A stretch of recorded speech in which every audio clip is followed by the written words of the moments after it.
Well, good morning. Good morning. The last day of January. Can you believe it? How quickly 31 days can go by. Welcome to Balert News right here on Brighty on TV. I am your host, Bishop Leon Benjamin, and my goodness, I have a firebrand on my show today, plucked right out of the fire. He's hot. General Flynn, I'm telling you, he is going to talk with us today about the effectiveness or the effectualness of being or standing your ground and knowing where to be, the right place, the right time, and doing the right actions. As he always say, local action results in national impact. Well, we're going to really dig deep, a little bit deeper today. We're going to talk about our Constitution. We're going to talk about the power of the religious liberties that churches should be exercising right now and all American citizens. So be right back in a few short minutes. Stay tuned.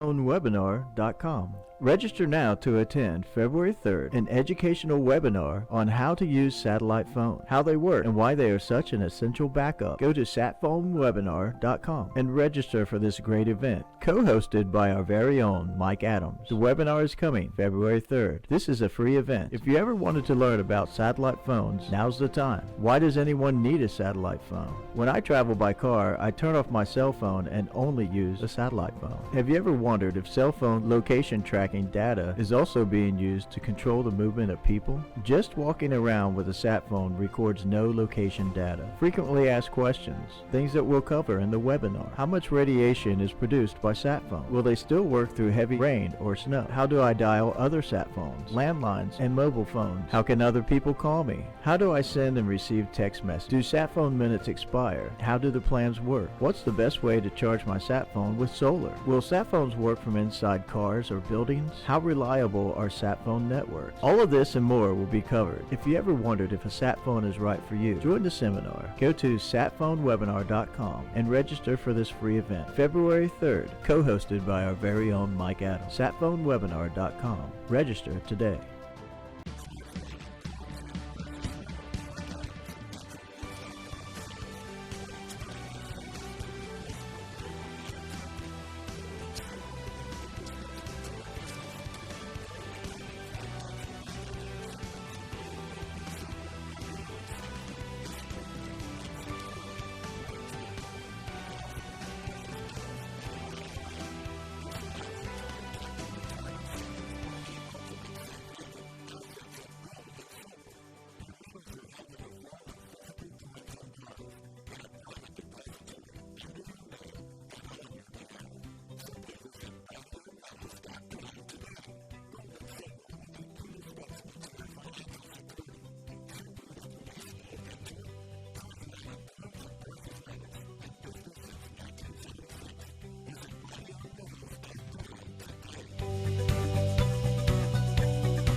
The Cali Key easily convert.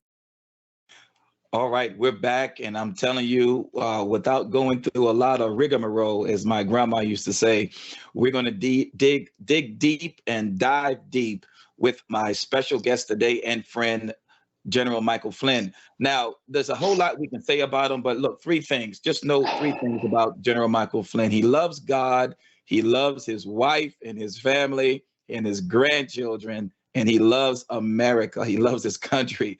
That just says it all. And he has a deep concern about the state of affair of not only America, but all around the world, but especially right here where we are. General Flynn, God bless you, man. How are you doing today, my friend? I'm doing great, Leon. Thanks so much for having me on. And I really do consider you a national treasure as well. I mean, what you have risen to, you just mentioned at the beginning of the show, this is the end of January. This is the end of a year's worth of lifetimes, right? I mean, we have all experienced an incredible journey in what amounts to a year, right? And we're going to get ready to start another year, right? 2022. We're at the end of the first month of 2022. This is now the third decade of the 21st century. And where will this decade end up? And I can tell you where we're starting right now. This is a historic era the United States of America and of the world. These are epical times, and we face a shift, a change in the destiny of humanity. And if we don't make some really clear-headed decisions in the coming months and the coming year, tactically and then strategically, we have to start thinking about the next 5 to 10 years. And then again, as you mentioned just now, why I do what I do. As I look at my grandchildren and think about, when they're my age, that'll be towards the end of this century, Leon. Towards the end of this century is when my grandchildren will be getting close to my age, or they'll have just surpassed my age. So, wow. So we really have a series of time horizons that we have to put these types of conversations and put these places in where we are historically. Yeah, there is a timeline, and that's why I believe this show, probably going forward the rest of the year, this show right here is very important because we're talking about timelines and you being a strategic thinker, not just military. I mean, you're a husband, you're a father. Okay, you're a patriot. You're a believer. You believe in the Lord Jesus Christ. And all of that accumulates into strategic thinking and tactical thinking. Where is the timeline for, let's say, America right now? The timeline governmentally, the timeline, when we say governmentally, politically, the timeline spiritually and educationally. Let's see if we can just kind of tap into where we are right now strategically and tactically. And are we off? Is there some things that we're off and we need to get back into an alignment? Jesus says the kingdom of God is at hand. Repent. He's basically saying get back in alignment so that you can properly see the strategies and the tactics of the kingdom of God. So from your perspective, General, governmentally, politically, educationally, and spiritually, where are the tactics? Where are the strategies and tactics right now? Yeah, so let's take this in chunks. There's really three types of warfare, and then I'm going to talk about some of the subsets of warfare, because I think the more I look at this, and then what you can do, as really a master and an expert. I consider you an expert on understanding the perspective of the Word of God and the Bible, especially as it relates to the development of Christianity, and also how it relates to our Constitution. But in warfare, there's really three types of war, and so I'll go from one level, one domain, into another series of subsets of those things. So there's three types of wars that you can that we have fought in, and we always have ever present. And those three types of warfare are unconventional war, there is conventional war, and there is nuclear war. Unconventional war is what we are experiencing right now. We're experiencing a form of unconventional warfare domestically, definitely globally in certain aspects of the world, Europe for sure, maybe to a degree out in places like Japan. But these, I would just say, freedom-loving countries, definitely here on North America, to a degree in South America, but principally right here in this hemisphere, and certainly Europe. Those are the two places where unconventional warfare is currently going. Conventional warfare is really force on force, Leon. And that's where you have armies against armies. And then you have the third, which is nuclear warfare. And I just wrote a recent article about a situation over in the Ukraine where you have two nation states, two historic great nations, right? The Russian Empire and then the United States of America with its categories of federations of nations underneath it, Russian Federation as it's called, and then NATO, as we call it, the North Atlantic Treaty Organization. But we really have this discussion ongoing right now with people that are surrounding Washington, D.C. and the elites in Washington, D.C., talking about going to World War III. Even some Republicans I've heard talk about World War III, as though it's just some flippant phrase that one can use when you're talking about the forms of war, particularly nuclear warfare, where the consequences of that are staggering.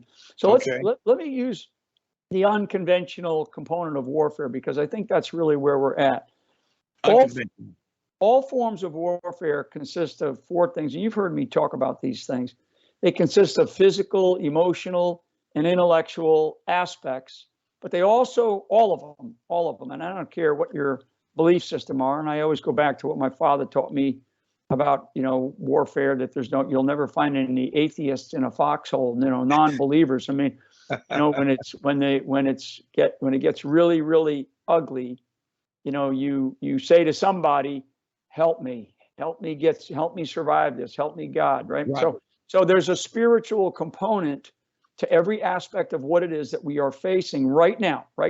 And there are definitely emotional, intellectual, and physical. So you and I, as we go forward, and we use, some of the organizations that we are tied into, the America Project being one of them, and I know we want to talk a little bit about some of the things that we're doing there, and other organizations that I know that are out and about doing great things.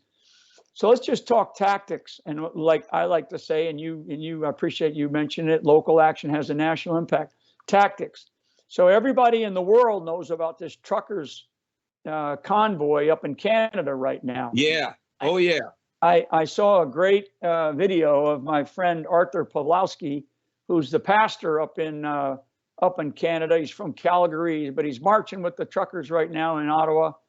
And and he's from Poland. He's from communist Poland. He was around in Poland during the Lech Walesa days, and where there was a sort of a counter revolution to fight for freedom, a fight against tyranny, and fight against communism. And everybody knew it at the time in Poland. Everybody knows that the tactics of why these truckers are up there has to do with their ability to drive across border, to be able to survive as human beings, to be able to do their jobs. A lot of these truckers are independent, or they're parts of small trucking companies, and all they're trying to do is go back and forth to try to use this free and fair system that we always had, but now it's no longer free and fair. We have had all and many of our rights usurped. And you know this because you were one that were fighting. You were fighting for religious liberty and religious freedom. Arthur Pawlowski up in Canada, I think he's still facing the outcome of a trial against him. And here's a man who kept his church doors open, was arrested by the Canadian government, and his church is about feeding the homeless. That's really what he does. And he gets out there in the streets and he feeds the homeless. He has a series of places in Calgary. So the tactics of what we must do, and we must do this civically, we must do this professionally, but we have to do it. Everyone has to get up, stand up, step up, and speak up, and get involved. And where you can rally, where you can demonstrate, where you can get your local politicians involved and behind you to stop that. These are the tactics that I'm talking about. Yes. Strategically, people have to understand intellectually where we are in this time horizon that we are facing. The initial time horizon, frankly, if you want to get really detailed, really into the weeds, it has to do with primaries. Upcoming in the United States of America, it has to do with upcoming primaries. Some of them start next month. Some of them are going to be held in March. Yeah, there you go. What's the date of your primary? My primary is June. It's coming up in June. So mine, we've already started the procedures or the process, and thank you so much for your endorsement too. I really appreciate that. So primaries are really important because a lot of people go, I'll wait till the general election. I won't vote in the primaries. And then all of a sudden you get to the general election and you've got people that you don't want and you say, well, geez, where'd this guy come from? And you go, well, he came out of the primaries, people, so, if you want to be counseled by the general, I'm counseling you to one, register, two, go out and vote in the primaries, and three, when you register, you have to consider, which party, which ideology do you want? Do you want a conservative pro-America ideology, or do you want a socialist, anti-American ideology? So that's tactically, these are some of the things that people have to do. This isn't the intellectual part. This is the physical part. And it's amazing that some people don't understand we're in a constitutional republic. There are timelines set that the enemy knows if he can win over in a particular timeline, it causes a domino effect. So one timeline, like so what let happened. Me read you. Yeah. Let me read you. Yeah, no, that's exactly right. So let me read you something. And I mentioned this earlier before we were on the screen here. And this is unconventional warfare that we are part of. Okay, and I'll tell you the date of this statement, but because this is from a friend of mine who is a master at it, and he's a good friend, an old friend. Unconventional warfare part of this conflict. So this conflict I'm talking about is here and now, and it's low intensity. It's the boiling of the frog, right? A frog. You put a frog in a pot of water, you turn the heat up, and he just boils, and he kind of sits in there. He starts to get warm. Next thing he knows, he's cooked, right? He's done. He can't, and what happens to boiling water?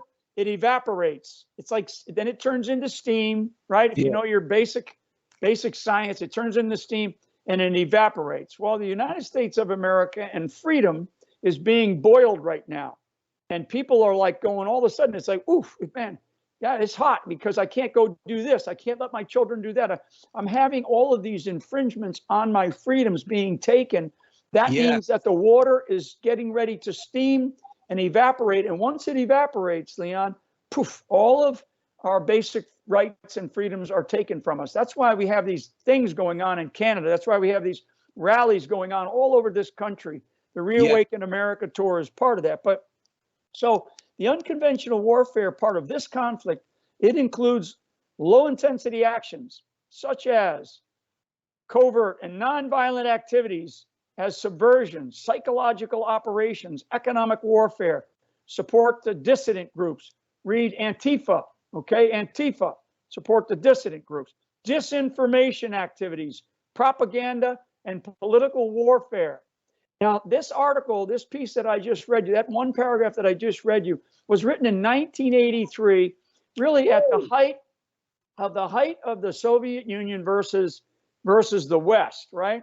Yes. And those were activities that were being applied to us in a, even though there was hot wars in places like Angola, places like Vietnam in the 60s and 70s, and there was these fringe fights that were going on.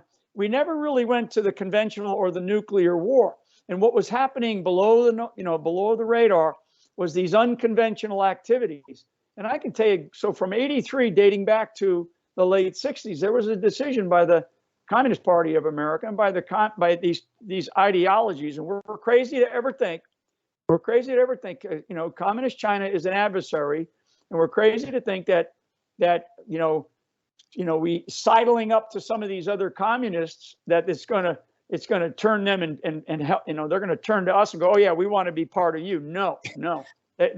These people have an ideology. There's 1.4 billion people in China today. So in the late 60s, there was a decision to usurp and get inside of the Democratic Party. They saw the Democratic Party as a means by which that they would infiltrate into the United States fabric, into the bloodstream, and then get into our DNA. In order to get into our DNA, it wasn't going to happen overnight. It wasn't going to happen by 1970 or 1980 in the era of Jimmy Carter, all of a sudden Ronald Reagan.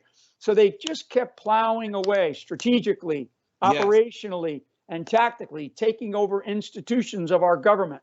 Wow. Okay. And they took over things like the education system. They always picked at the scab of our healthcare system, and now we see where our healthcare, this nation and the world is awoken to the grand scale of the pharmaceutical industries globally and what they're now doing to us.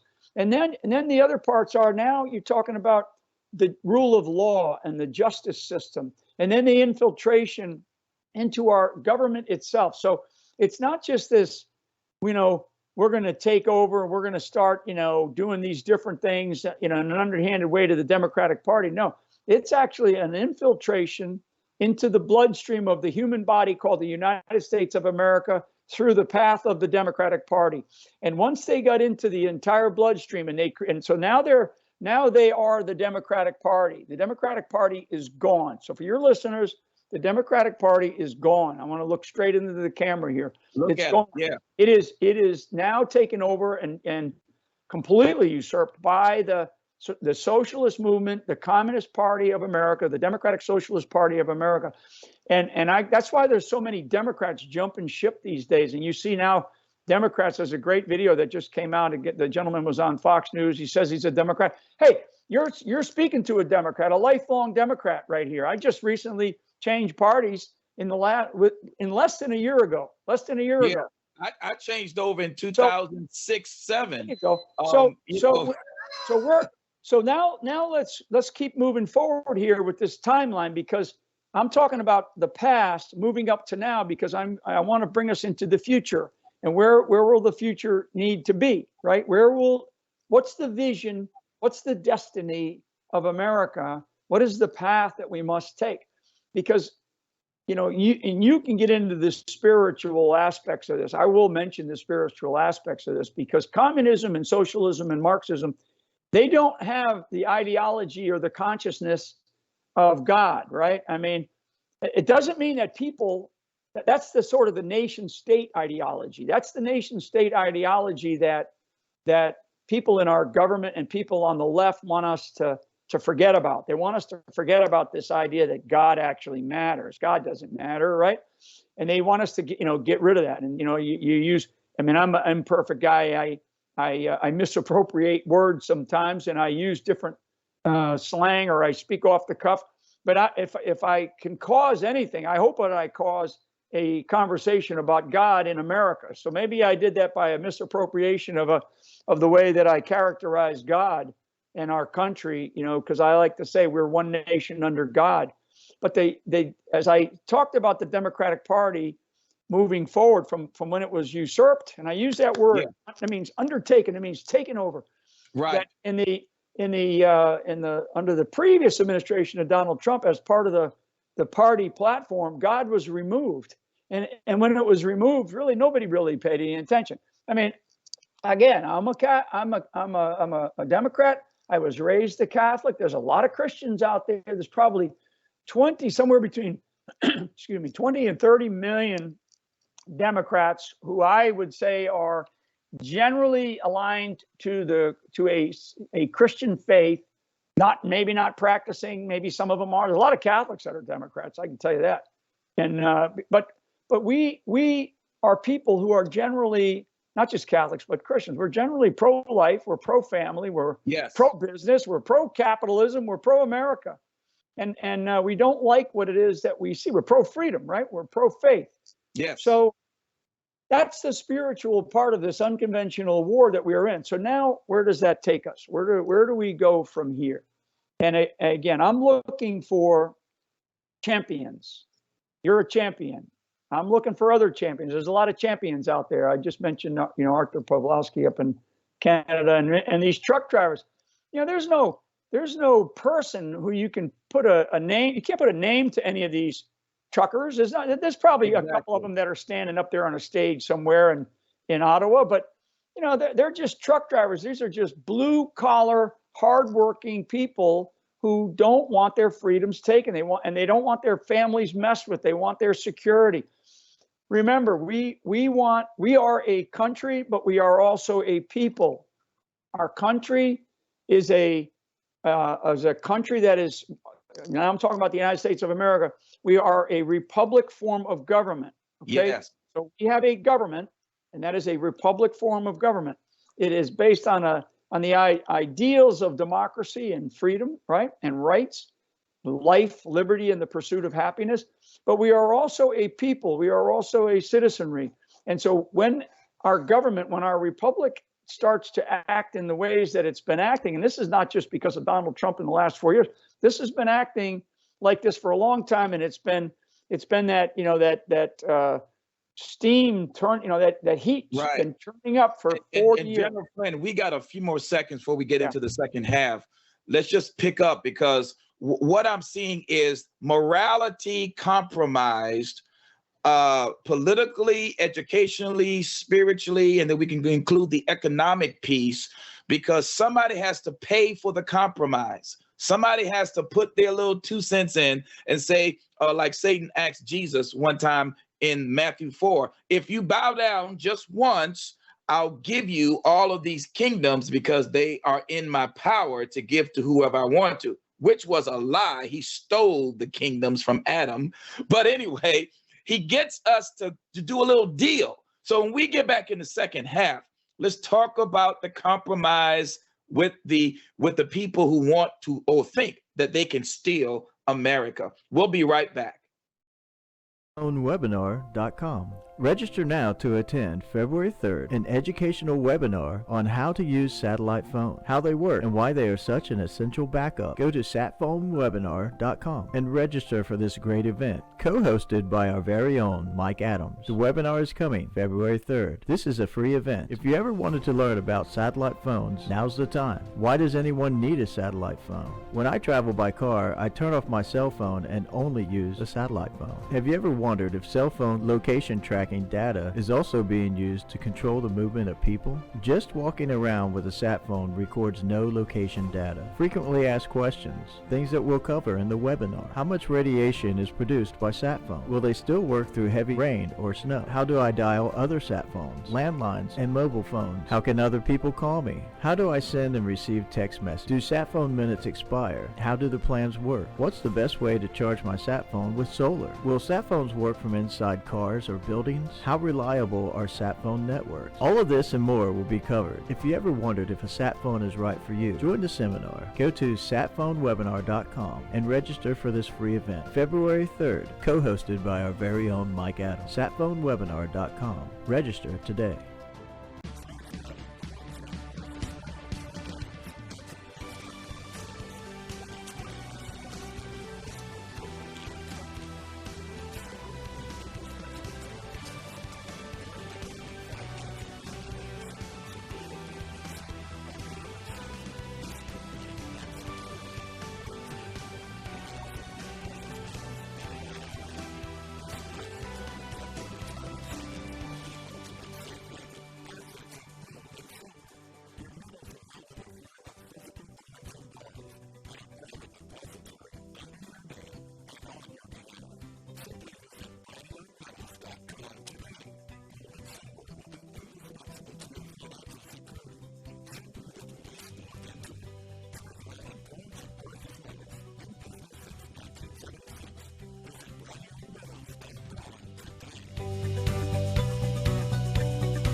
All right, we're back. We've been with my dear friend, General Michael Flynn. I want to thank our sponsors here at Brighteon.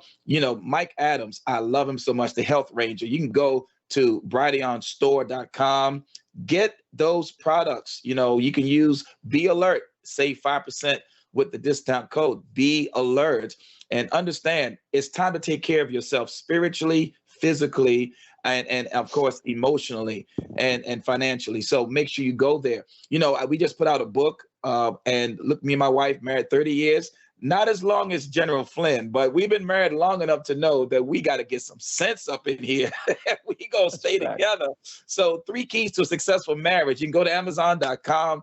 You can get it. It's a great book. It inspires you. It just goes through the simple basics of what we call at-home spiritual warfare. And me and my wife were so excited. You go to Brighteon and also at Amazon.com and get that. Now, one of the things, I got General Flynn with me. I'm running for Congress, and I thank God for General Flynn. He endorsed me coming out the box, but it's a fight because we are in a unconventional war. You heard it. America is like a body. We talked about this off camera, but America is like a body. And how do you attack a body? You have to attack its health. You have to attack it financially. You have to attack it emotionally. That's what the vaccines did.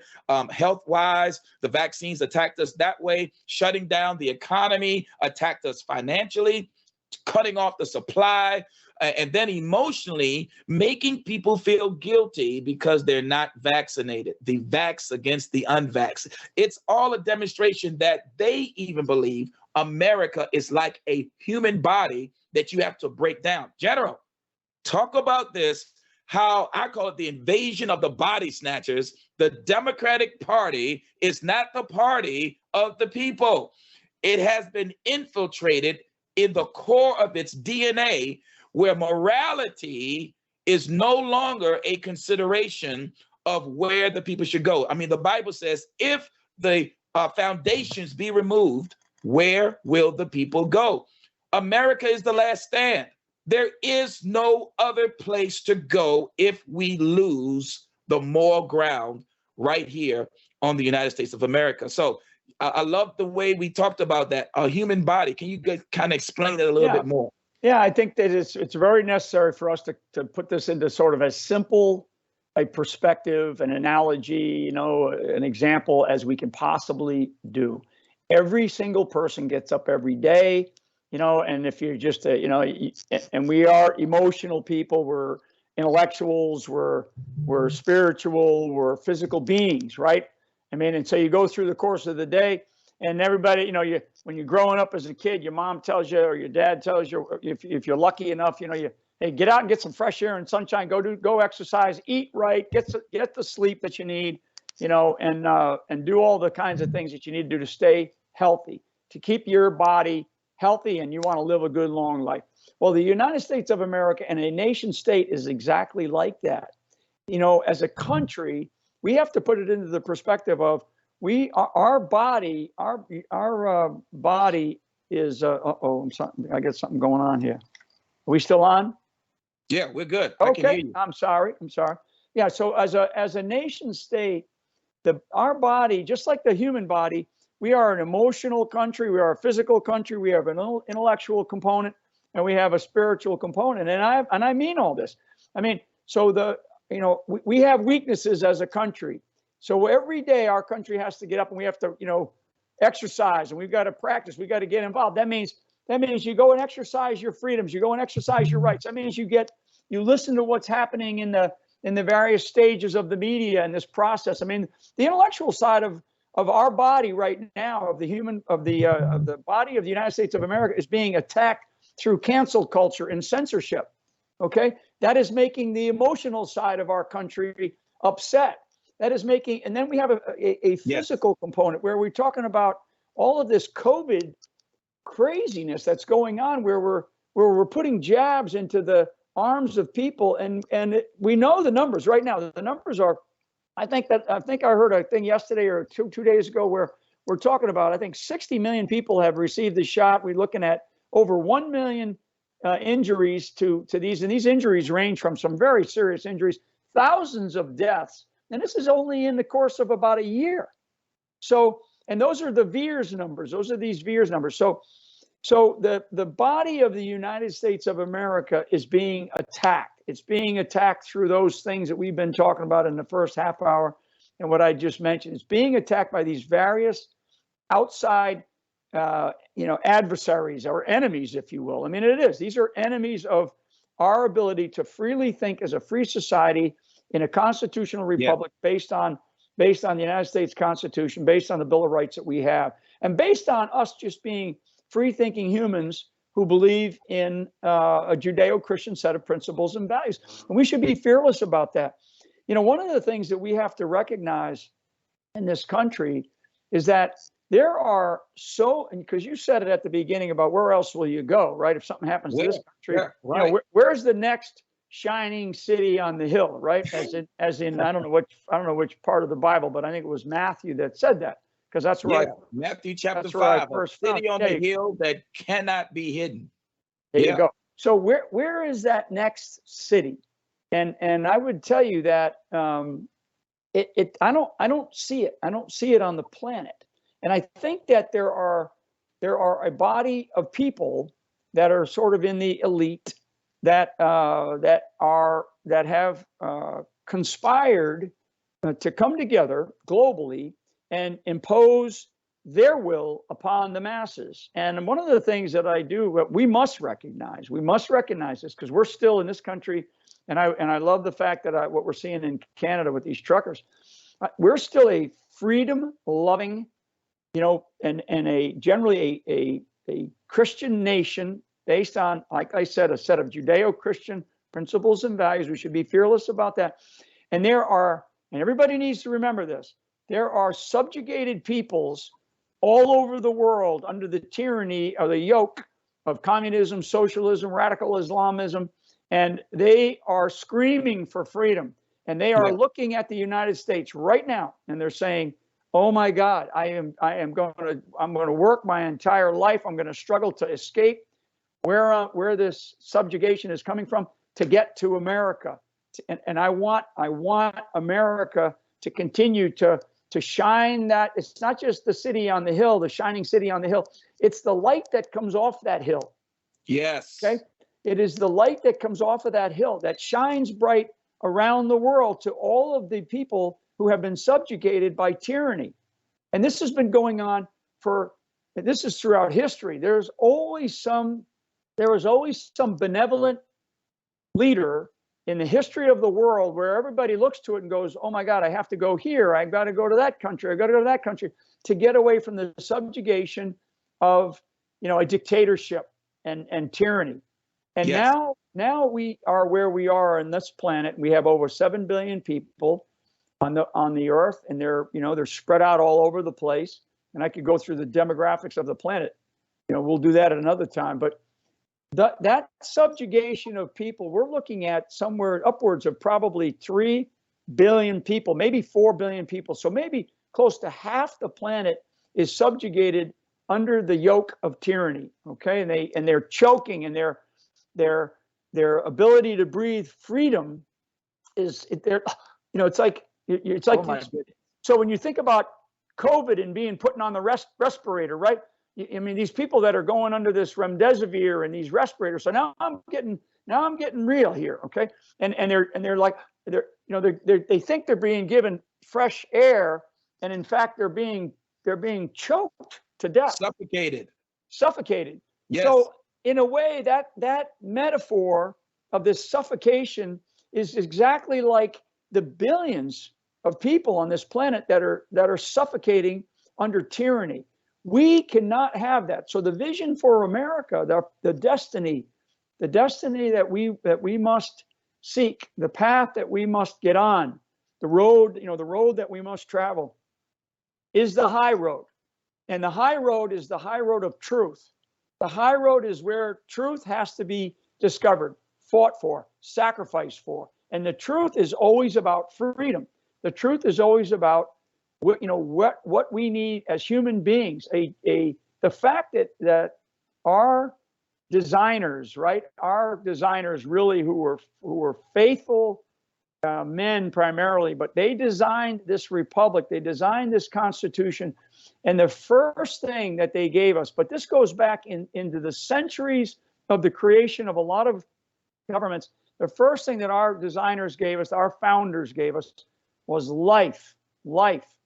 And the reason why is because when you're given life, the immediate thing of a newborn, particularly a newborn, is that they take that first breath, and they're breathing not just oxygen into their lungs, they're breathing life and freedom, this fresh idea of who they are. And then they just said, okay, now it's liberty and the pursuit of happiness, right? Yeah. So, General Flynn, one of the things that I'm seeing now, because we're working in coordinating with the America Project in waking up the churches, and Jesus said, "I come that you might have life, but then have it more abundantly." So to the overflow is another interpretation. Overflowing life is contagious. And when it overflows, and America's lifespan has been attacked by a very intrinsic enemy who has gone after the very thing, our morality, our liberties, our, trying to get us to compromise, to lose, to live, or to save life, or to lose life. Now understand, if we have the upper echelon, the elite thinking, oh, we can get rid of all of them and we'll be okay. That's a moral turn that I don't think our founding fathers put in the Constitution.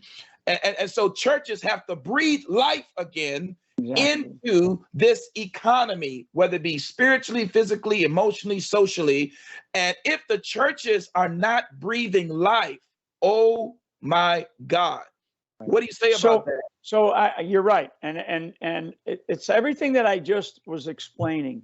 So the America Project as an example, and you know this because of your tremendous, incredible work in Virginia during this last gubernatorial election where Youngkin was elected, Winsome was elected as the lieutenant governor, and down the Jason the list. Attorney General. But down the list where the state's legislature has now flipped back to being a House conservative legislature. Yes. It's a House of Delegates, right? So I think that, I'll speak for the America Project. The America Project is about organizing, bringing people together, prioritizing on and using models of success like we found with what you did, and focusing on that sort of high ground, right? That moral path to the truth, because the low ground, the lower road is agonizing. Oh, it's painful, and it's complex, and that's where we as a citizenry do not want to go. We want to go on that high ground. We want to stay on that high ground. We want to find organizations, the America Project being one of them. The America Project is, among other things, it is a road and a moral high ground that will help discover the truth, and we'll discover the truth by finding those people who love this country, finding those people who are America First candidates, whatever and however that a person defines that in their own self, whether it's about loving the Constitution, loving freedom, loving family, loving my faith, loving our country, right? Loving our country. That's what America First is about. It's not about shutting everything else out. It's just about, we have to take care of what is happening here. And I've learned something recently, and I do believe this, because when I put it into my own perspective of a kid growing up in a family of 9, and my father was a World War II and Korea vet. He retired from the Army as a sergeant. So, and I'm a product of generally public school education and a state university.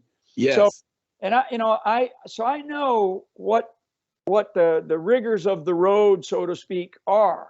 And what I am telling people is that we have to get involved. We have to step up. That's why I say local action is national impact. But what's most important to people, Leon, is what's 50 feet from their door. Okay, what's 50 feet from their door? And I use that euphemistically because, it might be the local store.